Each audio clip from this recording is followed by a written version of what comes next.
નમસ્કાર, સ્પેશિયલ રિપોર્ટમાં આપનું સ્વાગત છે. હું છું આપની સાથે સંધ્યા. યુક્રેનના રાષ્ટ્રપતિ ઝેલેન્સ્કીએ અત્યાર સુધી અમેરિકા પાસે જે પણ માંગ્યું છે તે તેમને મળ્યું છે. તો જેવલિનથી લઈ અને સ્ટિંગર મિસાઇલ સુધી યુક્રેને જે પણ માંગ્યું તે અમેરિકાએ આપ્યું છે. પણ હવે અમેરિકાના રાષ્ટ્રપતિ બાઇડને ઝેલેન્સ્કીને નનૈયો ભણવો પડી રહ્યો છે. અમારો આજનો આ સ્પેશિયલ રિપોર્ટ તમે જોશો તો તમને ખબર પડશે કે આખરે તે કયા હથિયાર છે જેને લઈ અને ઝેલેન્સ્કી ઉપરથી બાઇડનને વિશ્વાસ ઉઠી ગયો છે.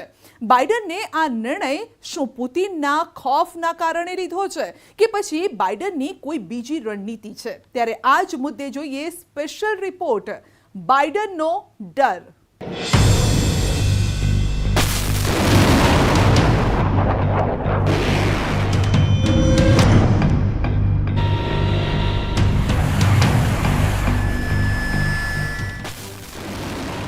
આ રોકેટની રેન્જ કેટલી હશે?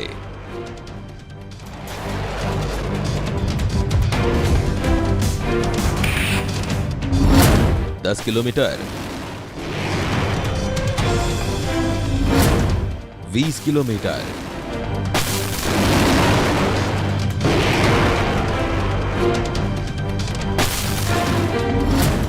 50 કિલોમીટર,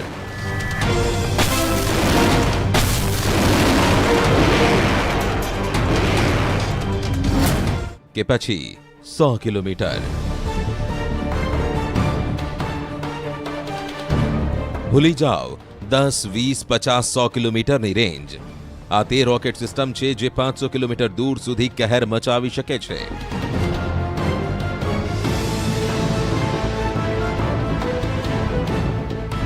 $500 કિલોમીટર દૂર સુધી આ વેપન સિસ્ટમના રોકેટ કહેર મચાવી શકે છે.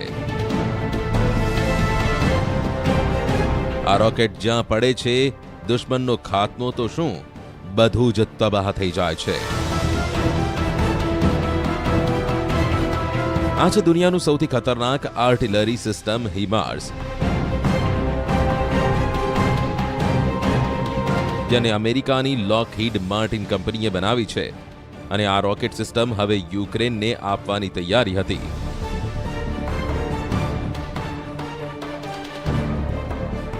આખી દુનિયામાં ચર્ચા હતી કે હવે પુતિન શું કરશે. ઝેલેન્સ્કીનો માસ્ટર સ્ટ્રોક કહેવામાં આવ્યો.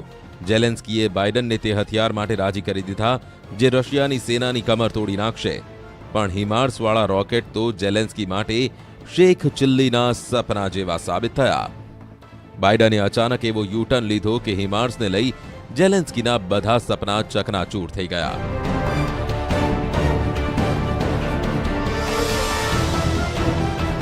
જરા ધ્યાનથી જુઓ કે બાઇડનને જ્યારે HIMARS લાંબી રેન્જવાળા રોકેટ અંગે પૂછવામાં આવ્યું તો તેમણે એવું શું કહ્યું કે ઝેલેન્સ્કી સમસમી ગયા. Are you going to send long-range rocket systems to Ukraine? We're not going to send to Ukraine rocket systems that can strike into Russia. એટલે બાઇડને HIMARSના લોંગ રેન્જવાળા રોકેટ પર કેન્સલની મહોર લગાવી દીધી. અમેરિકા હવે યુક્રેનને લાંબા અંતરના રોકેટ નહીં આપે.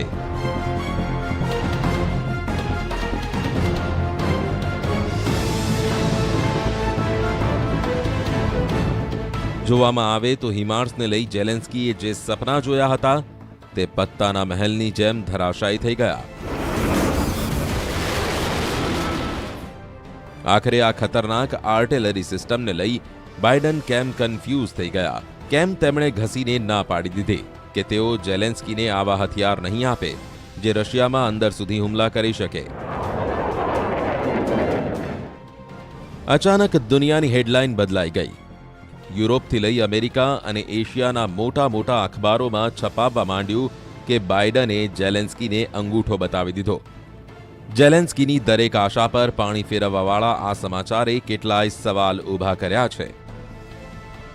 HIMARSને લઈ બાઇડનની કેમ પીછેહટ? HIMARSને લઈ બાઇડનને કોનો ડર? HIMARS પર જે ખતરો ઝેલેન્સ્કી રશિયા માટે બનવા જઈ રહ્યા હતા, આખરે બાઇડન તે ખતરાથી કેવી રીતે ઘેરાઈ ગયા? આ માટે તમારે HIMARS રોકેટ સિસ્ટમને સમજવી પડશે.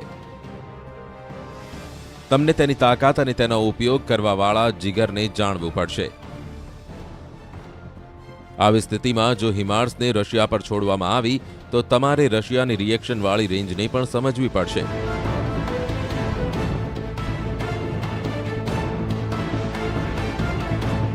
પણ તે પહેલા જુઓ કે યુક્રેન આ મલ્ટી લોન્ચર રોકેટ સિસ્ટમ એટલે હિમાર્સ MLRSને લઈ કેટલી ઇમરજન્સીવાળી ડિમાન્ડ રજૂ કરી હતી અને અમેરિકાને તેનું વચન યાદ અપાવ્યું હતું. Washington has to keep the promise and provide us with multiple launch rocket systems as soon as possible. Others will follow. If we do not get MLRS ASAP, the situation in Donbas will get even worse than it is now. હિમાર્સ શું છે? હવે તેની તાકાતને સમજો. શું તેની ખાસિયતો આ ડીલને cancel કરવાનું સૌથી મોટું કારણ બની ગયું?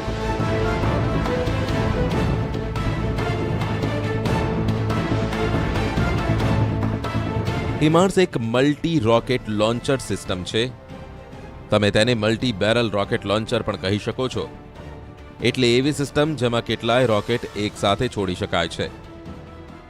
આ દુશ્મનના કોઈ એક અડ્ડાને પૂરી રીતે તબાહ કરવા માટે ઉપયોગ કરી શકાય છે.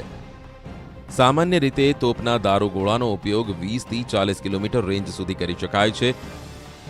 જો કે આ રોકેટ સિસ્ટમની રેન્જ 70થી 80 કિલોમીટર કે તેનાથી વધુ આગળ સુધી તબાહી મચાવી શકે છે.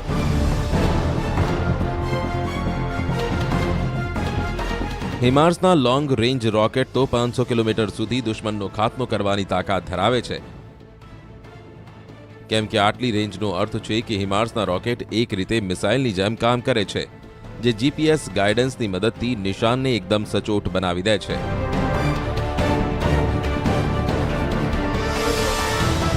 પણ આ લોન્ચર સિસ્ટમ બનાવનારી કંપની લોકહીડ માર્ટિન પોતાની વેબસાઇટ પર દાવો કરે છે અને સ્પષ્ટ શબ્દોમાં લખે છે કે હિમાર્સના આધુનિક રોકેટ 15 કિલોમીટરથી લઈને 499 કિલોમીટર અને તેની આગળની રેન્જ સુધી હુમલો કરી શકે છે.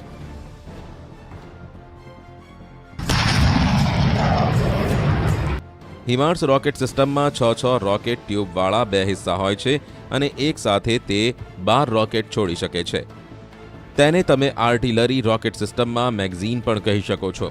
હિમાર્સમાં તેની રેન્જ 15 કિલોમીટરથી લઈને 500 કિલોમીટર સુધી હોઈ શકે છે અને તેના માટે અલગ અલગ કેટેગરીના રોકેટ તેમાંથી છોડી શકાય છે. સામાન્ય રીતે 50 કિલોમીટર સુધીની રોકેટ સિસ્ટમ યુદ્ધમાં ઉપયોગમાં લેવામાં આવતી હોય છે. પણ કોઈ પણ હથિયારની 500 કિલોમીટરની રેન્જનો અર્થ છે કે તે બીજા દેશની અંદર વાર કરી શકે છે. અને હિમાર્સને લઈ આજ અમેરિકા અને બાઇડનનો સૌથી મોટો ડર સાબિત થઈ રહ્યો છે.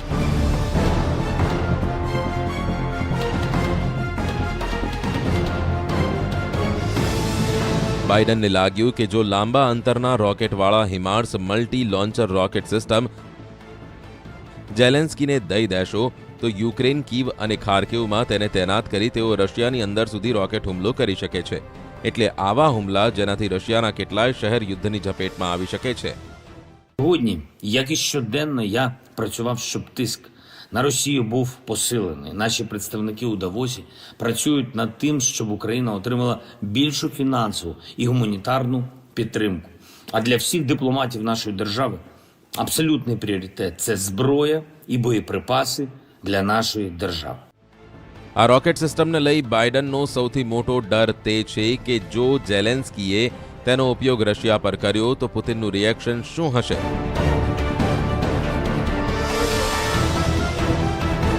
શું લાંબી રેન્જવાળા રોકેટની ડીલ યુરોપમાં મોટું યુદ્ધ ભડકાવશે?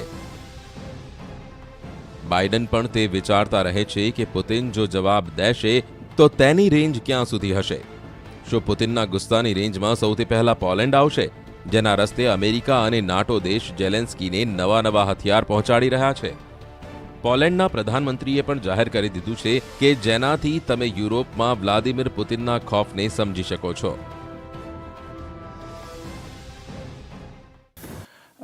Europe and the free world loses this battle, loses this war, we are not going to be safe any longer, because we will always be under threat and blackmail from Putin.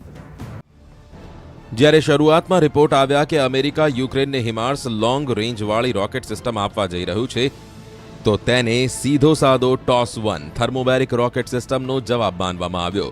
જે Russia ડોનબાસમાં સતત ઉપયોગ કરી રહ્યું છે. મારિયુપોલમાં પણ આ હથિયારે યુક્રેનની સેનાને ધૂળ ચાટતી કરી. જુઓ, જ્યારે થર્મોબેરિક રોકેટ છોડવામાં આવે છે તો કેવી તબાહી આવે છે. તે પોતાના ટાર્ગેટને ધુમાડામાં ફેરવી દે છે, એટલે જમીન પર કંઈ રહેતું નથી, બધું જ બરબાદ થઈ જાય છે. તેવામાં જ્યારે હિમાર્સના લાંબા અંતરવાળા રોકેટ ચર્ચામાં આવ્યા તો લાગ્યું કે યુક્રેન યુદ્ધમાં રશિયાના વેક્યુમ કે થર્મોબેરિક બોમ્બનો જવાબ આપવા માટે અમેરિકા તૈયાર છે. રશિયાના હુમલાનો મુકાબલો કરવા માટે યુક્રેનની સેના સતત અમેરિકા અને નાટો દેશોથી આધુનિક હથિયારોની અપીલ કરતું રહ્યું છે અને તેને આ હથિયાર મળી રહ્યા છે. પણ હવે બાઇડનની નાએ આખો ખેલ બગાડી નાખ્યો છે અને સાથે જ યુક્રેનના પાડોશી દેશોને પણ લાગવા માંડ્યું છે કે પુતિનથી બચવું હવે અશક્ય છે.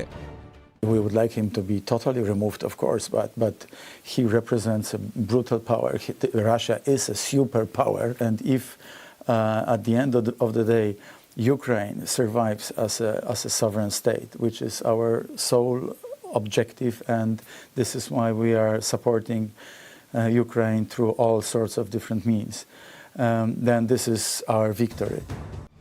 હિમાર્સ રોકેટને લઈ અમેરિકાનો નિર્ણય યુક્રેન સાથે બાકી દેશો માટે પણ એક મોટો ઝટકો છે, કેમ કે તેનાથી અમેરિકાની વિશ્વસનીયતા પર પણ સવાલ ઊભા થાય છે. રશિયાના પૂર્વ રાષ્ટ્રપતિ અને અત્યારે ત્યાંની સુરક્ષા પરિષદના ઉપપ્રમુખ દિમિત્રી મેદવેદેવ મુજબ અમેરિકાનો આ નિર્ણય યોગ્ય છે. અમેરિકામાં રશિયાના રાજદૂત અનાતોલી એન્ટાનોવે પણ કહ્યું છે કે આ ખતરનાક હથિયારને તૈનાત કરવું મોટો ખતરો છે. આ રશિયાને મંજૂર નથી. રશિયા આ સહન નહીં કરે.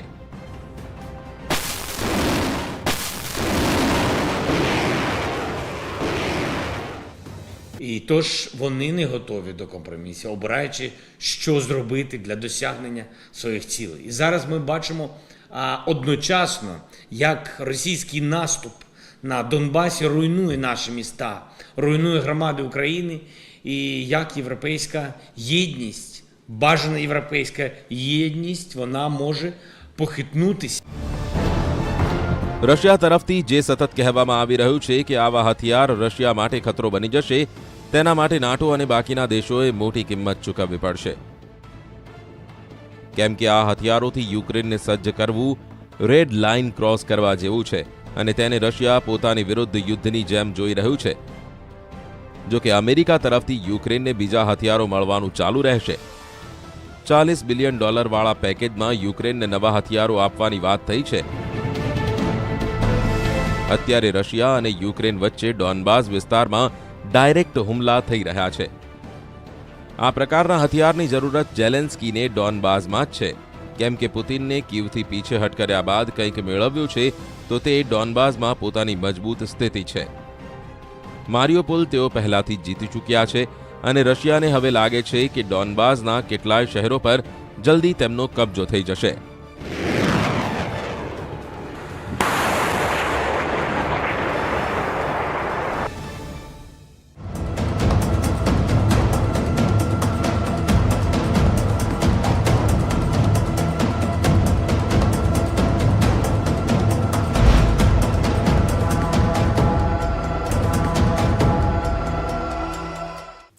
ડોનબાસમાં રશિયા અને યુક્રેન બંને યુદ્ધ જીતવાના દાવા કરી રહ્યા છે, પરંતુ બ્રિટનની ગુપ્તચર એજન્સીનો દાવો છે કે ડોનબાસમાં રશિયાની સેના વેરવિખેર થઈ ગઈ છે.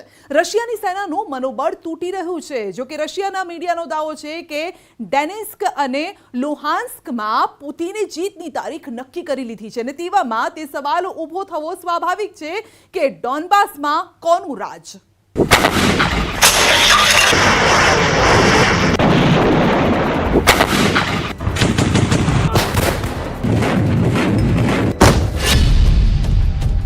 બ્રિટિશ ગુપ્તચર એજન્સીનો દાવો.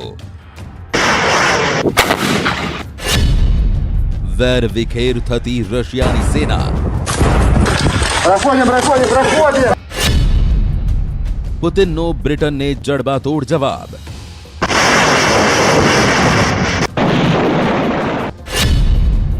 ડોનેસ્ક અને લુહાન્સ્કની તારીખ નક્કી કરી.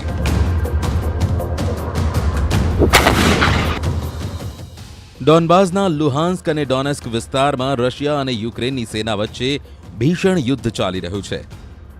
બંને દેશ એકબીજાને ભારે નુકસાન પહોંચાડવાનો દાવો કરી રહ્યા છે. જંગ દરમિયાન બ્રિટિશ ગુપ્તચર એજન્સીએ એક સનસનીખેજ દાવો કર્યો છે. બ્રિટિશ અખબાર ડેલી મેલમાં બ્રિટિશ ગુપ્તચર એજન્સીના એક રિપોર્ટનો હવાલો આપતા દાવો કરવામાં આવ્યો છે કે યુક્રેન યુદ્ધમાં અત્યાર સુધી રશિયાના 30,350 સૈનિકો પોતાનો જીવ ગુમાવી ચૂક્યા છે. આ રિપોર્ટમાં તે પણ દાવો કરવામાં આવ્યો છે કે રશિયાના સૈનિકોના આટલી મોટી સંખ્યામાં મોતના સમાચારથી રશિયાના સૈનિકોનું મનોબળ તૂટી ગયું છે.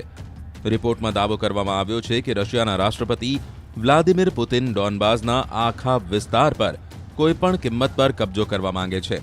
તે માટે તેઓ મોટું નુકસાન ઉઠાવવા પણ તૈયાર છે.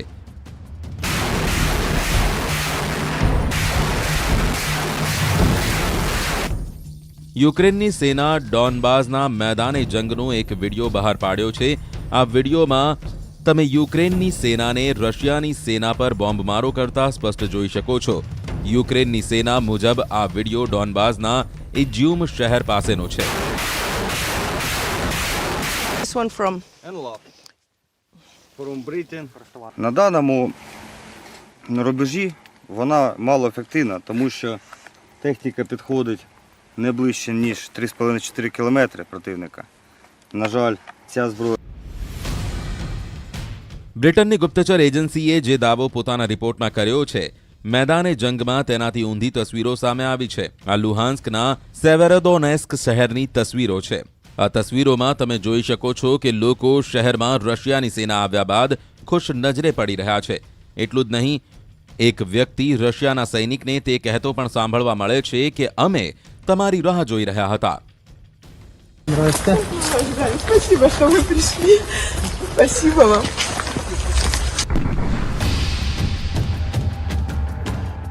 સેવેરોદોનેસ્કના મેયરના સત્તાવાર નિવેદન મુજબ રશિયાની સેના અડધા શહેર પર કબજો કરી ચૂકી છે. શહેરના રસ્તાઓ પર રશિયા અને યુક્રેનના સૈનિકો વચ્ચે આમને સામને લોહિયાળ યુદ્ધ ચાલી રહ્યું છે.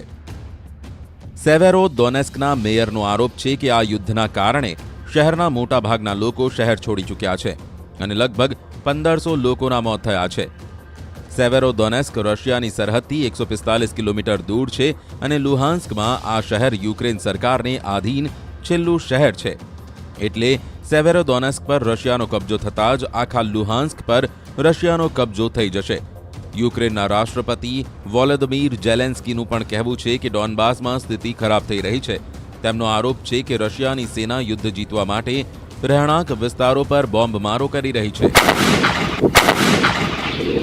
Ситуація на Донбасі залишається в цілому надзвичайно тяжкою. Російська армія намагається точково зібрати переважаючі сили для більшого і більшого тиску на наших захисників. Там, на Донбасі, зараз зібраний максимум бойової потужності армії Росії. Сєвєродонецьк, Лисичанськ, Бахмут, Авдіївка, Курахове, Слав'янськ та деякі інші населені пункти залишаються для окупантів ключовими мішенями саме на цьому напрямку. ડોનબાસ યુક્રેનનું એક મહત્વનું ઔદ્યોગિક શહેર છે. માટે રશિયા યુક્રેનના આ વિસ્તાર પર કબજો કરીને તેને આર્થિક રીતે નબળું કરવા માંગે છે. તે ઉપરાંત ડોનબાસમાં જ ડોનેસ્ક અને લુહાન્સ્ક સામેલ છે. ડોનેસ્ક અને લુહાન્સ્ક તે વિસ્તાર છે જ્યાં વર્ષ 2014થી જ રશિયા સમર્થિત અલગાવવાદી યુક્રેનની સેના સામે લડી રહ્યા હતા. હાલમાં રશિયાની સેના પણ પૂર્વ યુક્રેનના આ વિસ્તાર પર કબજો કરવાનો પ્રયાસ કરી રહી છે, જેના કારણે ડોનબાસમાં ભીષણ યુદ્ધ ચાલુ છે. ડોનબાસ યુક્રેનનો તે વિસ્તાર છે જ્યાં યુદ્ધ શરૂ થયા પહેલા જ રશિયાના રાષ્ટ્રપતિ વ્લાદિમીર પુતિને રશિયા સમર્થિત અલગાવવાદીઓના 2 ક્ષેત્રો ડોનેસ્ક અને લુહાન્સ્કને 2 દેશ તરીકે માન્યતા આપી હતી.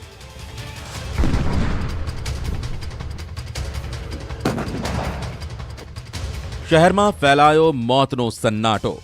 ચારે બાજુ નજર આવી રહી છે તૂટેલી ઇમારતો અને રસ્તા પર જોવા મળતો કાટમાળ.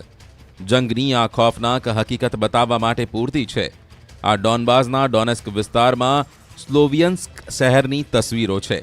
યુક્રેનનો આરોપ છે કે તસવીરોમાં નજરે આવતા શહેરનો આ તે રહેણાંક વિસ્તાર છે જેના પર રશિયાની સેના ભારે બોમ્બમારો કરી રહી છે. આ બોમ્બમારામાં 3 લોકોના મોત થયા અને 6 લોકો ગંભીર રીતે ઈજાગ્રસ્ત થયા. યુદ્ધની આ તસવીરો યુક્રેનના ખાર્કિવ વિસ્તારથી સામે આવી છે. આ વિડીયો યુક્રેનની સેનાએ બહાર પાડ્યો છે. યુક્રેનની સેના મુજબ વિડીયોમાં જોવા મળતું ફાયરિંગ તેમની સેનાનો રશિયાની સેનાને જવાબ છે. યુક્રેન મુજબ રશિયાની સેનાએ ખાર્કિવમાં યુક્રેની સેના પર હુમલો કર્યો હતો, પણ તેમના સૈનિકોએ સ્ટ્રિંગર અને જેવેલિન મિસાઇલોની મદદથી રશિયાની સેનાને પાછળ ખદેડી મૂકી. ઉપરાંત યુક્રેન બોર્ડર ગાર્ડ સર્વિસનો આરોપ છે કે રશિયાની સેનાએ ખાર્કિવમાં ક્લસ્ટર બોમ્બનો ઉપયોગ કર્યો. પોતાના આરોપને સાબિત કરવા માટે તેમણે રશિયાની સેનાના હુમલા બાદ વિડીયો પણ બહાર પાડ્યો. યુક્રેનના રાષ્ટ્રપતિ વોલોદિમીર ઝેલેન્સ્કી મુજબ રશિયાની સેના યુક્રેનના ખેરસાન વિસ્તાર પર કબજો કરવામાં નિષ્ફળ પ્રયાસ કરી રહી છે, પણ તેમના બહાદુર જવાનો આગળ રશિયાના સૈનિકોનું કંઈ નથી ચાલતું. રાષ્ટ્રપતિ ઝેલેન્સ્કીનો દાવો છે કે યુક્રેની સેના ધીરે ધીરે રશિયાની સેનાના કબજાવાળા વિસ્તારને ફરી હાંસલ કરી રહી છે. Російські війська знову обстріляли Харків. Через кордон України і Росії була обстріляна і територія нашої Сумської області. Продовжується боротьба за Херсонську область. Крок за кроком ми звільняємо нашу землю, поступово наближаємось до тієї точки, в якій Росії все ж таки доведеться відкласти зброю, порахувати всіх своїх вбитих і перейти до дипломатії. Обов'язково доведеться. આ તસવીરની બીજી બાજુ છે. હવે અમે તમને યુદ્ધની બીજી બાજુ બતાવીએ. રશિયાની સેના વેરવિખેર થવાના બ્રિટિશ ગુપ્તચર એજન્સીના દાવાથી ઊંધું રશિયાના રાષ્ટ્રપતિ પુતિને ડોનબાસના ડોનેસ્ક અને લુહાન્સ્ક જીતવાની તારીખ નક્કી કરી નાખી છે. રશિયાના મીડિયા મુજબ રાષ્ટ્રપતિ પુતિને લુહાન્સ્ક જીતની તારીખ 1 જૂન નક્કી કરી હતી. ઉપરાંત પોતાના કમાન્ડરોને ડોનબાસના બીજા વિસ્તાર પર જીત મેળવવા માટે 1 જુલાઈની તારીખ આપી છે. આ સમાચારનો સીધો અર્થ તે નીકળે છે કે યુક્રેન યુદ્ધમાં રશિયા યુક્રેનના પૂરા ડોનબાસ વિસ્તાર પર કબજો કરવા માંગે છે. હાલમાં પોતાનો પ્લાન અને વોર સ્ટ્રેટેજી હેઠળ રશિયાની સેનાના ટાર્ગેટ પર ડોનબાસ્ક એટલે કે ડોનેસ્ક અને લુહાન્સ્ક છે. યુદ્ધ દરમિયાન પોતાની બીમારીની તમામ અટકળો વચ્ચે રશિયાના રાષ્ટ્રપતિ વ્લાદિમીર પુતિને 30 મેના રોજ મોસ્કોમાં પોતાની સુરક્ષા પરિષદની બેઠક કરી. બેઠકની શરૂઆતમાં પુતિને યુક્રેની સૈન્ય અડ્ડાઓ પર તૈનાત હોવિત્ઝર તોપોને તબાહ કરવાનો વિડીયો બતાવવામાં આવ્યો. બેઠક દરમિયાન રાષ્ટ્રપતિ પુતિને યુદ્ધ પર કોઈ નિવેદન ન આપ્યું. Сегодня обсудим несколько вопросов, которые связаны между собой, имея в виду два наших важнейших направления в рамках работы совещания постоянных членов Совета Безопасности, связанных между собой, имея в виду вопросы внешней политики и обеспечения безопасности России. પશ્ચિમી મીડિયા રિપોર્ટ મુજબ હવે યુરોપિયન યુનિયનમાં યુદ્ધના અંજામને લઈ ચર્ચા શરૂ થઈ ગઈ છે. અમેરિકા સહિત યુરોપિયન યુનિયનને લાગે છે કે જો યુક્રેન આ યુદ્ધ હારી ગયું તો આ નાટો માટે એક મોટો ઝટકો સાબિત થશે. પશ્ચિમના સંરક્ષણ નિષ્ણાંતો મુજબ જો રશિયાની સેનાએ અજોવ સાગર સાથે જોડાયેલા વિસ્તાર પર જીત હાંસલ કરી અને યુક્રેનની સેનાને ઘેરી લીધી તો યુક્રેન સરકારને રશિયાની શરતો મુજબ સમજૂતી માટે મજબૂર થવું પડી શકે છે, જેનું ઉદાહરણ મારિયુપુલમાં હાર પછી સામે આવ્યું છે. મારિયુપુલ પર રશિયાની સેનાનો કબજો અને બ્લેક સીમાં તેની કિલ્લેબંધીના કારણે યુક્રેનથી નિકાસ થતું હજારો ટન અનાજ નિકાસ નથી થઈ રહ્યું. Зараз через те, що Росія заблокувала наші порти на Чорному морі і захопила нашу частину берега Азовського моря, ми не можемо відправити на експорт 22 мільйони тонн зернових, які вже є на складах в нашій країні. Це той обсяг, який мав вийти на зовнішній ринок. І блокування Росією нашого експорту дестабілізує ситуацію дійсно в глобальному масштабі. યુક્રેન સરકારે રશિયા પર વધુ એક આરોપ લગાવતા કહ્યું છે કે રશિયાની સેના મારિયુપુલ શહેર પર કબજો કર્યા બાદ યુક્રેનનું સ્ટીલ ચોરી કરીને રશિયા મોકલી રહી છે. પોતાનો આરોપ સાબિત કરવા માટે યુક્રેનના મીડિયાએ એક વિડીયો પણ બહાર પાડ્યો છે. આ વિડીયોમાં સ્ટીલને રશિયાના જહાજ પર લાદતું જોઈ શકાય છે. રશિયા અને યુક્રેન વચ્ચે ભીષણ યુદ્ધ ચાલુ છે. પશ્ચિમના સંરક્ષણ નિષ્ણાંતોનું કહેવું છે કે ડોનબાસને જીત્યા પછી રાષ્ટ્રપતિ પુતિન આ યુદ્ધ રોકવાના નથી. ડોનબાસ જીત્યા પછી રશિયાની સેના ઓદેસા તરફ કૂચ કરશે. રશિયાએ જો ઓદેસા પર પણ કબજો કરી લીધો તો યુક્રેન એક લેન્ડ લોકડ દેશ બની જશે. એટલે તેના તમામ પોર્ટ પર રશિયાની સેનાનો કબજો થઈ જશે. સંરક્ષણ નિષ્ણાંતો મુજબ ડોનબાસના યુદ્ધ પછી બહુ જલ્દી ઓદેસામાં એક નવો વોર ફ્રન્ટ ખુલવાનો છે.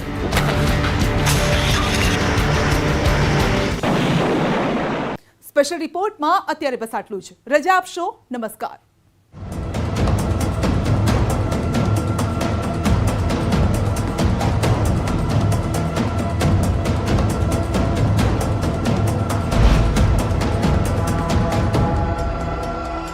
રજા જાકારો આપશે. સંમેલનમાં પ્રદેશ પ્રમુખ જગદીશ ઠાકોર, મધુસૂદન